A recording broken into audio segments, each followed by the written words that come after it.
Good day, everyone, and also to our MAED 212 Professor, Dr. Grace T. Flores. Good day, ma'am. I am Araceli B. Rasunabi, your presenter for today's report. And my report is the continuation and probably the last topic about developing an instructional media in 4A's approach. And my topic is all about things to remember in developing instructional media in 4A's approach. So the objectives are: identify the use of instructional media in 4A's approach, and then share the importance of instructional media in the teacher's day-to-day school activity. Okay, so again, as a sort of review, a 4A's lesson approach consists of four main parts, which are: number 1 is activity, second is analysis, third is abstraction, number 4 is application. Okay, so again, 4A's technique is one of the instructional strategies that we can apply in the new normal, which allow us to connect the content that we are teaching to the life experiences of the learners. So my topic is all about the things to remember in developing instructional media in 4A's approach, in applying this instructional strategy in our class. So there are 4 things to remember, and number 1 is, this format will best affect learning when we facilitate more rather than placing the lessons in their head. Since we teachers aim to keep our students at pace, but not to the point of dragging them to what we would like them to achieve. And with our present situation, the roles of teachers are vital to the growth of learners' educational development, be it in modular, virtual, or even online. And likewise, the cooperation between and among the key persons is also necessary in serving the best education to the learners, despite in this pandemic. Okay, the second thing to remember is, do not forget to have localization or indigenization of your lesson if possible, because it helps teachers and learners to comprehend concepts by relating and presenting a lesson in the context of local environment, culture, and resources. We can also apply this in crafting the learning activity sheets or SLMs for our learners. Again, do not forget to localize our instructional materials that are available in our area if possible. Okay, so the third one is, design your lessons that goes within and across other learning areas. So let us also take into consideration that it should also develop the literacy and the numerous skills of our learners. And then we can also design our 4A's lessons by integration of certain objectives across to other learning areas. Okay, so that's it. And the last but not the least is, have a mastery of the lesson to be presented. Why? So when the teacher is prepared and has mastered the lessons in 4A's approach, it will surely surprise you with the good results or evaluation. Because why? Learners become more participative if teachers are well prepared and confident on what he or she presented to the students. So those are the things to remember in developing an instructional media in 4A's approach. So I have here a question. As an educator, how will I apply this approach in the new normal? So can you guess how?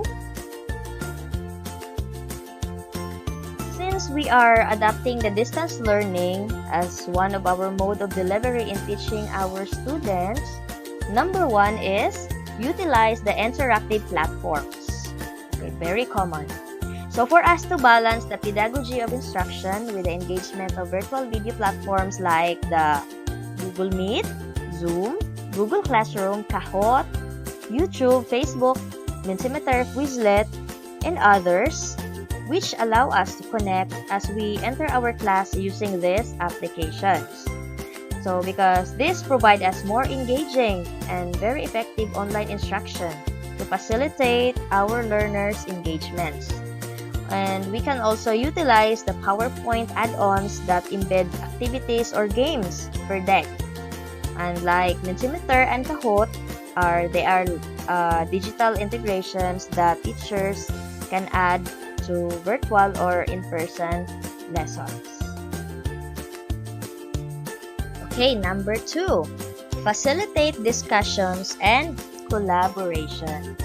Okay, so finding pathways to engage students in group discussions to build collaboration and communication skill is critical since the COVID-19 pandemic, including lockdowns in persons, social interactions has also changed dramatically. So giving the students the space and opportunity to connect and collaborate will be necessary for their development. So if our classroom is fully virtual, so let us consider the breakout rooms on our virtual platform or a discussion forum where students can express and share their ideas for remote, hybrid, or in-person learning. So let us also remember to remain flexible and allow for all types of sharing and collaboration techniques based on the modality and comfort of our individual students. Another is make time for social-emotional learning. Because in this time of pandemic, this has proven to be a difficult time not just for our society, but also for the children who are still developing and trying to understand their changing circumstances. So therefore, we educators must create the environment and opportunities in which students' growth is possible. And to help our students process the shared experiences, we must make time for activities that promote social-emotional learning during this week or some other time. This will help students feel supported by their learning environment and build skills to cope, to heal, and thrive, an activity to promote social-emotional learning.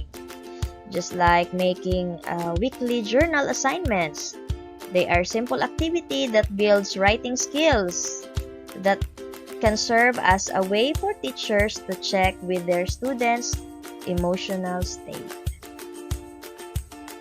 Another thing is be available and flexible.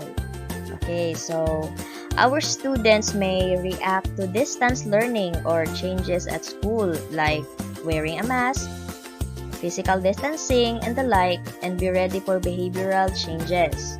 We should always remember that our students are going through immense developmental changes and feelings during these unexpected societal changes.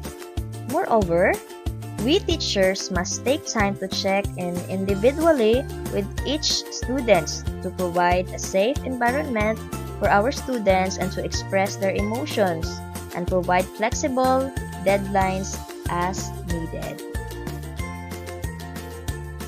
And lastly, prioritize your own self-care.